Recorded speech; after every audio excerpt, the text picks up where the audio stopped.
एक ही देश और इतने सारे नाम। भारत, इंडिया, हिंदुस्तान, आर्यावर्त। कभी सोचा है कि ऐसा क्यों है? आज हमारे पास जो दस्तावेज हैं उनके आधार पर हम इन नामों के पीछे की आकर्षक कहानियों और इतिहास की परतों को समझने की कोशिश करेंगे। मतलब आज की हमारी खोज का मिशन यही है कि ये अलग अलग नाम इस देश की पहचान, इसके इतिहास और कह सकते हैं इसकी आत्मा के बारे में क्या बताते हैं। और ये सिर्फ नामों की एक लिस्ट नहीं है। इसे ऐसे देखिए कि हम इतिहास को अलग अलग चश्मों से देख रहे हैं।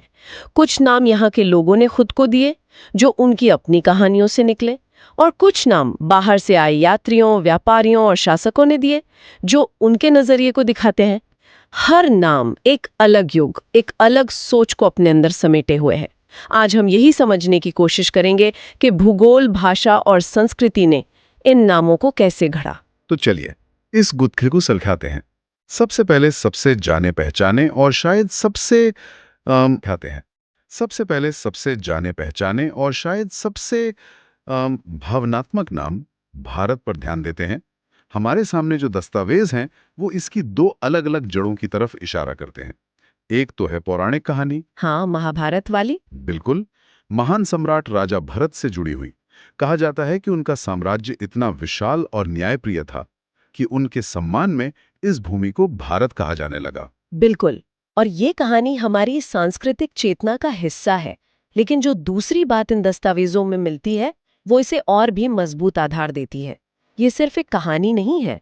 ऋग्वेद, जो दुनिया के सबसे प्राचीन ग्रंथों में से एक है, उसमें भी भरत जन यानी भरत कबीले का जिक्र मिलता है। अच्छा, ऋग्वेद में भी? हाँ, और ये जिक्र किसी छोटी मोटी घटना में नहीं, बल्कि उस दौर के एक बहुत बड़े ऐतिहासिक युद्ध, दाशराग्य युद्ध या 10 राजाओं के युद्ध के संदर्भ में आता है, जिसमें भरत कबीला एक प्रमुख शक्ति था।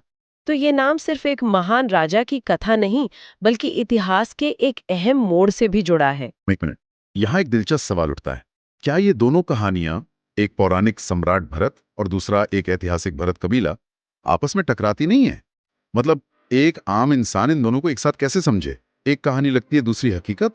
ये एक बहुत शानदार सवाल है, और इसका जवाब है नहीं। ये टकराती नहीं, बल्कि एक दूसरे को पूरा करती हैं। देखिए, हर समाज को अपनी पहचान के लिए दो चीजों की जरूरत होती है, एक प्रेरणा देने वाली कहानी और एक मजबूत ऐतिहासिक जड़। राजा भरत की कहानी हमें एक आदर्श शासक और एक संगठित साम्राज्य का विचार देती है। वो हमारी सांस्कृतिक पहचान का प्रतीक है। वहीं ऋग्वेद में भरत जन का जिक्र हमें एक ठोस ऐतिहासिक निरंतरता का एहसास दिलाता है कि इस नाम की मौजूदगी हजारों साल पुरानी है। हम्म, मतलब एक हमारी कल्पनाओं का आकार देती है, दूसरी हमारे इतिहास को। बिल्कुल। दोनों मिलकर भारत नाम को एक गहरा अर्थ देते हैं। वाह, मतलब ये नाम बाहर से थोपा हुआ नहीं है, इसकी जड़ें यहीं की कहानियों और यहीं के इतिहास में है। ये एक तरह से घर का नाम हुआ। हाँ। लेकिन दुनिया में किस नाम से जानती थी? अक्सर आपकी पहचान वो भी होती है जो दूसरे आपको देते हैं। यहीं से इंडिया और हिंदुस्तान की कहानी शुरू होती है ना? बिल्कुल सही। यहीं से कहानी एक नया मोड़ लेती है। भारत एक अंदरूनी पहचान है, एक इनसाइड आउट पर्सपेक्टिव, जबकि इंडिया और हिंदुस्तान बाहरी दुनिया का नजरिया है, एक आउटसाइड इन पर्सपेक्टिव। तो इंडिया की कहानी तो काफी सीधी लगती है। जैसा कि इन दस्तावेजों में बताया गया है, ये नाम सिंधु नदी यानी इंडस रिवर से आया है। जब प्राचीन यूनानी और ईरानी लोग यहाँ आए, व्यापार के लिए या आक्रमण के लिए? हाँ, तो उनका सामना सबसे पहले इसी विशाल नदी से हुआ। उन्होंने इसे इंडस कहा और इसी से इस नदी के पार की पूरी भूमि का नाम इंडिया पड़ गया। हाँ, और इसी से जुड़ा हुआ दूसरा नाम है हिंदुस्तान। इसकी कहानी में एक बहुत ही दिलचस्प भाषाई मोड़ है। जो फारसी बोलने वाले लोग थे, उनकी जबान में स अक्षर का उच्चारण अक्सर ह हो जाता है। ये आज भी कई भाषाओं में होता है। तो उनके लिए सिंधु नदी बन गई हिंदू नदी। अच्छा। सिर्फ स का ह हो गया। हाँ। और इस तरह सिंधु नदी के उस पार की भूमि हिंदुस्तान कहलाई, जिसका शाब्दिक अर्थ था हिंदुओं की भूमि। ये सोचना ही कितना अजीब है कि एक अक्षर के उच्चारण का फर्क एक पूरे देश को एक नया नाम दे सकता है। स से ह का एक छोटा सा बदलाव। लेकिन इसके पीछे का मतलब बहुत गहरा है। ये सिर्फ एक अक्षर का बदलाव नहीं है, ये दो सभ्यताओं के बीच के गहरे रिश्ते का सबूत है।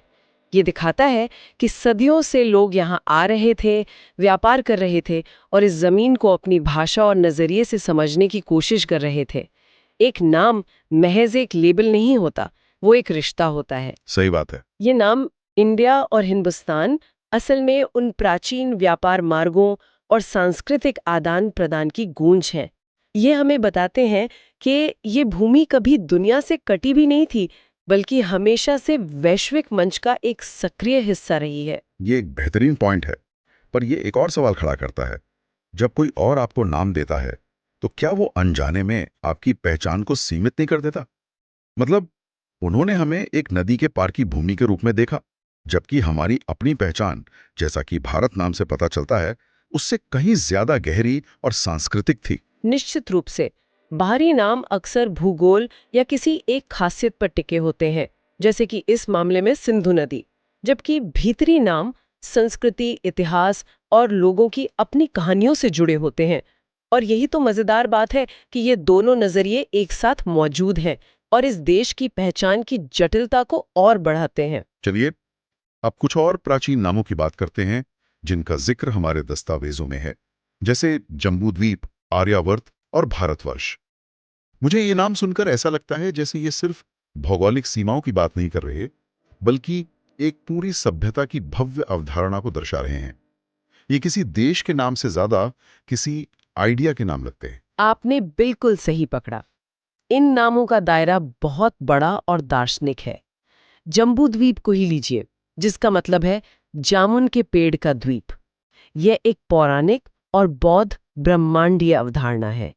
यह इस भूभाग को सिर्फ एक जमीन के टुकड़े की तरह नहीं, बल्कि एक बड़े आध्यात्मिक और सांस्कृतिक केंद्र के रूप में देखती है। सोचिए, आज हम देशों को उनकी जीडीपी या सैन्य ताकत से पहचानते हैं। उस जमाने में इस भूमि की पहचान एक आध्यात्मिक और ज्ञान के केंद्र के रूप में थी। ये अपने आप में एक बहुत बड़ा फर्क है। और आर्यावर्त के बारे में क्या कहेंगी? ये नाम भी काफी सुनने में आता है और कभी-कभी इसे लेकर कुछ विवाद भी होता है। आर्यावर्त एक सांस्कृतिक और भौगोलिक विस्तार को दर्शाता है। प्राचीन ग्रंथों में इसे अक्सर उत्तर भारत के उस इलाके से जोड़ा जाता है जहां एक खास तरह की सामाजिक और सांस्कृतिक व्यवस्था थी, जिसे आर्य संस्कृति कहा जाता था। महत्वपूर्ण बात यह है कि ये नाम आधुनिक राष्ट्र राज्य की सीमाओं से कहीं ज्यादा बड़े और गहरे थे। वे इस भूमि को किसी राजनीतिक नक्शे के तौर पर नहीं, बल्कि सभ्यता और संस्कृति के उद्गम स्थल के रूप में देखते थे। आर्यावर्त सिर्फ एक जमीन का टुकड़ा नहीं, बल्कि एक आइडिया था, एक जीवन जीने का तरीका था। ये नाम एक विचार है, एक पहचान है, सिर्फ एक पता नहीं। वाह, तो ये नाम सिर्फ पते नहीं बल्कि दार्शनिक विचार हैं। ये सोचकर तो जमीन की विविधता को देखने का नजरिया ही बदल जाता है। और इन दस्तावेजों में इस विविधता के कुछ कमाल के उदाहरण दिए गए हैं। तो क्या ये कहना सही होगा कि इस देश की कोई भौगोलिक पहचान है ही नहीं? ये तो विरोधाभासों का एक गुलदस्ता है। बिल्कुल। और ये विरोधाभास सिर्फ भूगोल में नहीं, बल्कि लोगों के जीने के तरीके में भी उतर आए हैं। यही इस जगह की आत्मा है। चलिए श्रोताओं के मन में एक तस्वीर बनाने की कोशिश करते हैं।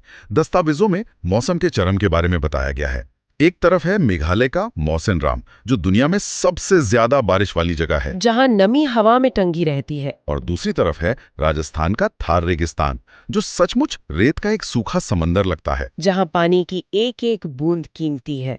और सोचिए कि इन दो जगहों पर रहने वाले लोगों का जीवन, उनकी कहानियां, उनके भगवान, उनका संगीत, सब कुछ कितना अलग होगा। भूगोल यहाँ संस्कृति को जन्म देता है। एकदम सही। और ये विरोधाभास यहीं खत्म नहीं होते। एक ही देश में एक तरफ कश्मीर की बर्फीली चोटियां हैं, जहां जीवन की रफ्तार धीमी और शांत है, तो दूसरी तरफ केरल के गर्म और हरे भरे समुद्र तट हैं, जहां जीवन में एक अलग तरह की ऊर्जा है। इतना ही नहीं, समय का अनुभव भी अलग है। हाँ, अरुणाचल प्रदेश, जिसे उगते सूरज की भूमि भी कहते हैं, वहां देश में सबसे पहले सुबह होती है, जबकि गुजरात के कच्छ में सूरज बहुत देर से डूबता है। एक ही देश पर सुबह और शाम के अनुभव में भी घंटों का फर्क। और फिर भाषाई समृद्धि को कैसे भूल सकते हैं। इन दस्तावेजों में साफ तौर पर बताया गया है कि यहाँ दुनिया में सबसे ज्यादा भाषाएं और बोलियां बोली जाती हैं। कहते हैं, कोस कोस पर बदले पानी, 4 कोस पर वाणी। हर कुछ किलोमीटर पर बोली बदल जाती है, लहजा बदल जाता है।